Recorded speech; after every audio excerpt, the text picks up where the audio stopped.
네, 안녕하세요. 오늘 저희가 함께 파헤쳐볼 이야기는 정말 놀라운 성공을 거둔 인디 게임이죠. 클레르 옵스큐로 33 원정대입니다. 네, 반갑습니다. 이 게임 정말 여러모로 화제였죠. 맞아요.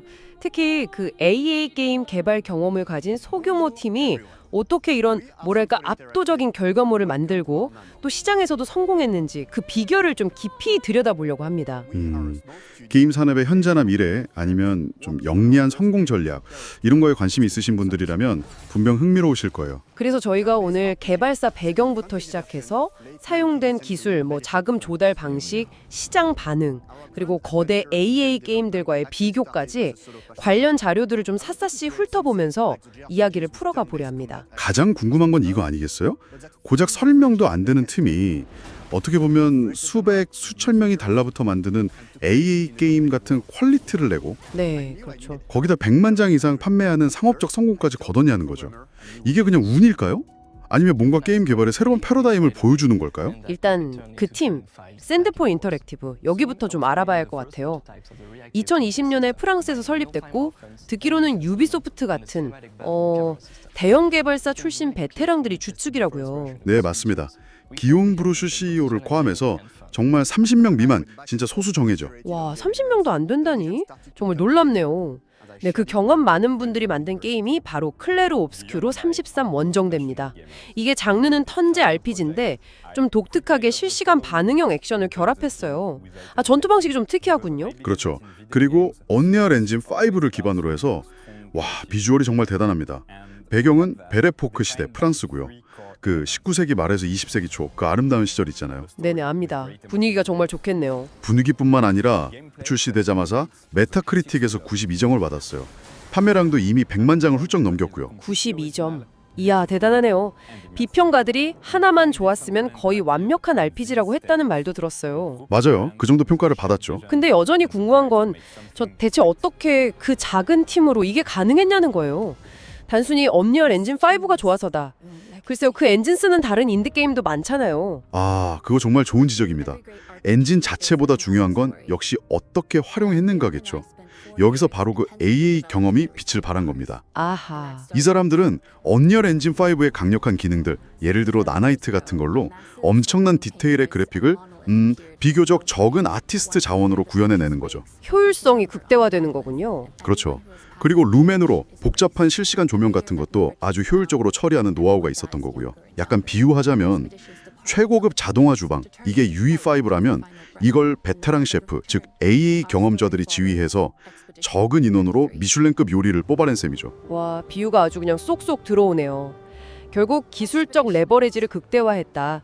경험이 있으니 도구를 120% 활용할 수 있었다, 이 말이네요. 네, 정확합니다. 개발 과정에서 생길 수 있는 병목 현상들을 기술과 경험으로 잘 돌파한 거죠. 그럼 자금은요? 인디팀이면 자금 조달도 만만치 않았을 텐데요. 프랑스 정부 지원 이야기도 있던데요. 맞습니다. 이게 또 중요한 포인트인데 프랑스가 게임 제작비의 최대 30%, 그러니까 최대 600만 유로까지 세금 공제를 해줘요. 오, 꽤 크네요. 네, 특히 프랑스 문화를 다루는 콘텐츠에는 추가 지원도 있고요. 그래서 클레르 옵스큐르 그 베레포크 배경이 단순한 예술적 선택을 넘어서 좀 영리한 재정적 판단하고도 연결될 수 있었던 거죠. 아, 그런 배경이 있었군요. 거기에 퍼블리셔 스마일게이트 지원도 받았고 아마 자체 자금이나 투자 유치 같은 인디 개발팀들이 활용하는 여러 파이프라인을 다각도로 활용했을 가능성이 높습니다. 정말 다방면으로 영리하게 접근했네요. 위험 분산 차원에서도 그렇고요. 그렇죠. 단일 자금원에 의존하지 않는 게 인디팀에게는 정말 중요하거든요. 생존 문제이기도 하고 또 창작의 자율성을 확보하는 데도 도움이 되니까요. 자, 그럼 경제성 측면에서 좀 더 보죠. 이런 프리미엄 인디 게임이랑 우리가 흔히 말하는 블록버스터 AAA 게임, 개발비나 수익 구조 차이가 엄청나겠죠. 이건 하늘과 땅 차이죠. 인디게임은 보통 수억에서 많아도 수십억 원 규모잖아요. 네. 근데 AAA 게임은 기본 1000억 원 단위에서 시작해서 그 GTA 6 같은 경우는 2조 원 넘을 거란 추정까지 나오니까요. 헉, 2조요? 정말 천문학적이네요. 네. 그러니까 A 트리플은 그야말로 하이리스크 하이리턴 구조인 거죠. 어마어마하게 투자해서 어마어마하게 벌거나 아니면 힘들어지거나. 반면에 클레르 옵스큐르 같은 경우는 인디 개발비 범주 안에서 만들어서 100만 장 이상 팔았으니 이건 수익률 면에서는 정말 대단한 성공이네요. 맞습니다. 비교적 적은 판매량으로도 손익분기점을 넘길 수 있는 그 인디의 장점을 잘 살리면서도 품질로 시장에서 큰 반응을 얻어낸 거죠. 결국 규모의 경제가 아니라 효율의 경제를 제대로 보여준 사례라고 할 수 있겠네요. 이게 혹시 게임 개발의 전반적인 트렌드 변화랑도 좀 관련이 있을까요? 아주 직접적으로 연결된다고 봅니다. 클레르 obscure 같은 성공 사례는 프리미엄 인디 또는 중간 규모 스튜디오의 부상을 보여주는 아주 대표적인 예시라고 할 수 있어요. 프리미엄 인디. 네. 그러니까 A-트리플급의 경험과 기술력은 갖추되 인디 스튜디오처럼 상대적으로 몸집은 가벼워서 창의성이랑 효율성을 극대화하는 방식이죠. 거대 자본의 리스크 없이도 고품질 게임을 만들 수 있다는 가능성을 보여주는 거군요. 그렇죠.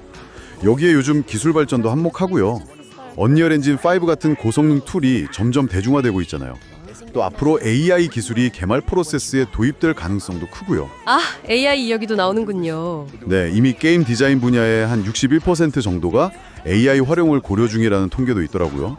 소규모 팀에게는 특히 더 유용할 수 있겠죠. 하긴 반복 작업 같은 거 줄여줄 수 있으니까요. 맞습니다. 그리고 디지털 배포가 워낙 쉬워졌고 크로스 플랫폼 개발도 이제 거의 기본이죠. 한 67% 정도가 전환한다고 하니까요. 사용자 제작 콘텐츠 UGC라고 하죠. 유저들이 직접 만드는 콘텐츠의 중요성도 점점 커지고 있고요. 이런 여러 트렌드가 맞물리면서 이런 프리미엄 인디 흐름은 더 강해질 거라고 봅니다. 정리해보면 클레르 obscure의 성공은 결국 숙련된 A-트리플 경험 그리고 언리얼 엔진 5 같은 첨단 기술의 아주 전략적인 활용, 여기에 프랑스 정부 지원을 포함한 다각적이고 영리한 자금 조달 방식, 그리고 무엇보다 이걸 아우르는 창의적인 비전, 이 모든 게 정말 완벽하게 조화를 이룬 결과다, 이렇게 볼 수 있겠네요. 네, 핵심은 바로 그겁니다. 단순히 돈을 많이 쓴다고 성공하는 시대는 점점 아니게 되어가고 있다는 걸 명확히 보여주는 거죠. 그리고 이건 소규모 팀이라도 올바른 전략과 기술 선택 그리고 자원 활용을 잘하면 글로벌 시장에서도 충분히 큰 파장을 일으킬 수 있다는 걸 보여줍니다. 게임 산업이 점점 더 다채로운 방식으로 발전하고 있다는 상당히 긍정적인 신호이기도 하고요. 오늘 이야기를 나눠보니 정말 흥미로운 지점들이 많았습니다. 뭔가 게임 산업의 미래를 살짝 엿본 것 같기도 하고요. 저도 일하기하면서 많은 생각이 들었습니다. 그래서 마지막으로 이 질문을 던져보고 싶네요. 요즘 AAA 게임들 개발 비용이 정말 천문학적으로 치솟으면서 오히려 좀 혁신이 정체되는 거 아니냐, 이런 우려도 나오잖아요. 네, 그런 목소리가 꽤 있죠. 그런 상황에서 어쩌면 클레르 obscure 같은 이런 프리미엄 인디들이 단순히 틈새 시장을 공략하는 걸 넘어서 게임 플레이 경험의 진정한 혁신을 이끌어가는 새로운 주역이 될 수도 있지 않을까요? 어떻게 생각하시나요?